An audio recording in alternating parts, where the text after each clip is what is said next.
Hello children, how are you? I hope you all are very okay. Children, today we will do the exercise of chapter 1 Tracing Changes Through 1,000 Years.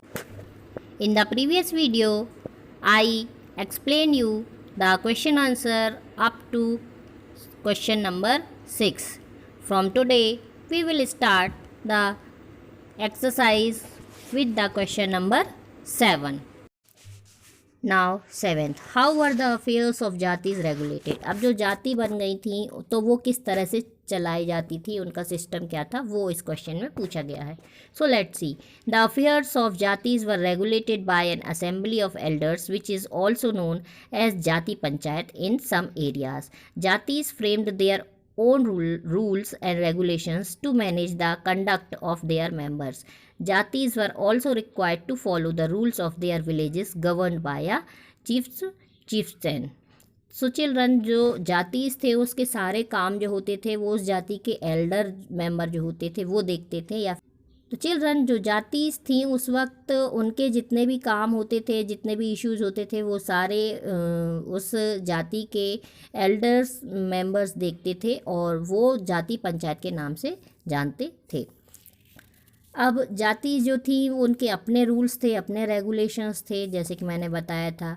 और जाति जो थी वो सारे rules और regulation के उनको फॉलो करना होता था, जो कि उनकी जाति के लोगों द्वारा बनाए जाते थे। Now eighth, what does the term pan regional empire mean. अब पैन रीजनल एम्पायर का क्या मतलब है? सो लेट्स सी।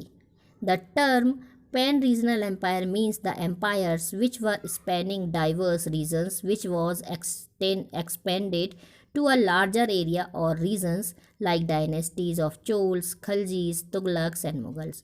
अब जो पैन रीजनल एम्पायर है इसका मतलब है बहुत बड़ा रीजन, मीन्स छोटे छोटे राज्यों को जीत करके एक बहुत बड़ा जो एरिया बना लिया गया हो वह पैन रीजनल एम्पायर कहलाता था। मतलब छोटे छोटे राज्यों को जीतकर एक बहुत बड़ा एम्पायर बना लिया गया और अपने उसको इस तरह से फैलाया गया अपने एम्पायर को। तो किन किन ने फैलाया? बड़ी बड़ी डायनेस्टीज उस वक्त कौन कौन थी? चोल, खिलजी, तुगलक, मुगल, ये सारे उस वक्त थे।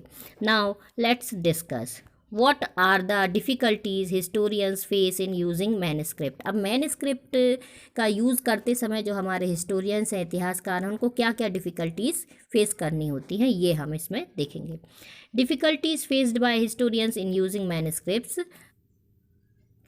Difficulties faced by historians in using manuscripts. There was no printing press in those days, so scribes copied manuscripts by hand, which were difficult to read and understand. During copying, scribes also introduced small changes in a word or sentence, which grew over centuries of copying. Original manuscripts of the author are rarely found today, so they are totally dependent upon the copies made by later scribes.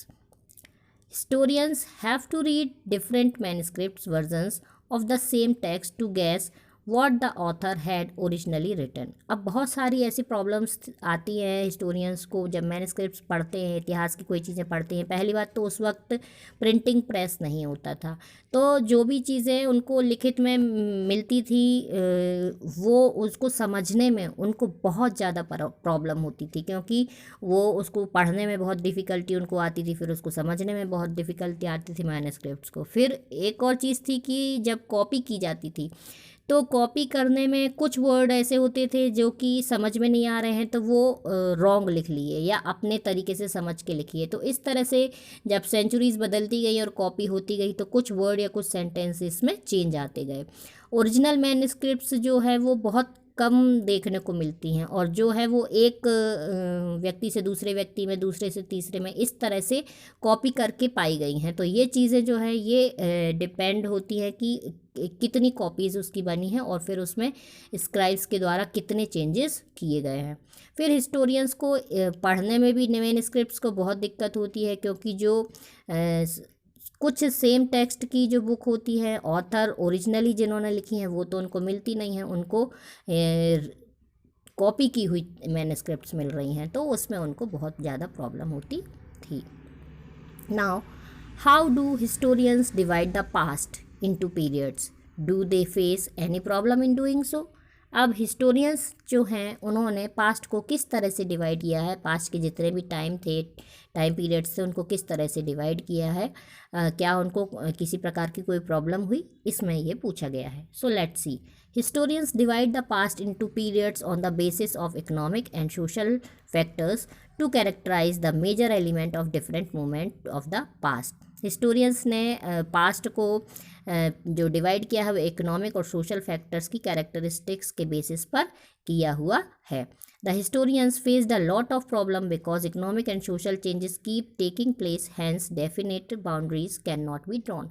अब historians को इसमें बहुत problem हुई क्योंकि economic और social changes जो हुए वो उनकी कोई डेफिनेट बाउंड्री नहीं है कि अब यहाँ से ये चेंज हो रहा है. वो ग्रेजुअली चेंज होते थे और इसलिए उनको इसको डिवाइड करने में काफ़ी problem I. Therefore, describing the entire period as one historical unit is not without its problem. इसलिए जितनी भी पूरे पीरियड्स जो हैं जो डिस्क्राइब किए गए हैं डिवाइडेशन के बाद, तो उसमें उनको हिस्टोरिकल यूनिट्स में बहुत ज़्यादा problem I. Modernity also carries a sense of material progress and intellectual advancement. अब जो मॉडर्निटी वर्ड था यह मटेरियल प्रोग्रेस और इंटेलेक्चुअल एडवांसमेंट के साथ आया और इसको समझने में और इसको डिफ़ाइन करने में जो हमारे स्टूडेंट्स थे उनको काफ़ी प्रॉब्लम्स को फेस करना पड़ा.